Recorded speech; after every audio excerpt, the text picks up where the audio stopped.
हजुरले मलाई शिलाजित त दिनुभयो, शिलाजितको बारेमा केही भनिदिन्छ कि? शिलाजित भनेको अब तपाईँ धारा तालमा जानुभयो, जुम्लाको शिलाजित भएको पहाड तपाईँले देखेर आउनुभयो, चट्टान। हजुर। त्यो चट्टानबाट हामी छिना हतौडा लिएर शिलाजित गाड्छौँ। त्यो शिलाजित ढङ्गा माटो ल्याएर तपाईँलाई दिँदाखेरि तिमी रिपन गर्न जान्दैनौ। त्यसमा ल्याएर ठुलो टेगमा उमाल्यो र ढङ्गा माटो छानेर मार्किङको रुमालमा फेरि त्यो ख्याउनु पर्छ। ख्यायो भने लिक्विड हुन्छ।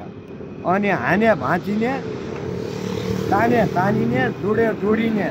यसको बारेमा के हुन्छ भने शिलाजितको बारेमा तपाईँको गाँठा दुखेको, ढाड कुम्मर दुखेको, भित्र गुमचोट, सिना चोट, जस्तै जुम खेल्ने, रनिङ खेल्ने भाइहरूलाई चोट लागेको, भित्र खुन जम्मा भएको, त्यसलाई साफ गर्छ। सुगरको बिमारलाई 1 नम्बर दबाई हुन्छ। अनि आइमाईको ब्लड बगेको, महिनावारी गडबड भएको, पाटेघर गडबड भएको, सेतो पानी बगेको लागि 1 नम्बर 1 दबाई हुन्छ शिलाजित। शिलाजित भने यहाँ पाइँदैन। जुम्लाको पहाडमा ढङ्गाको पसिना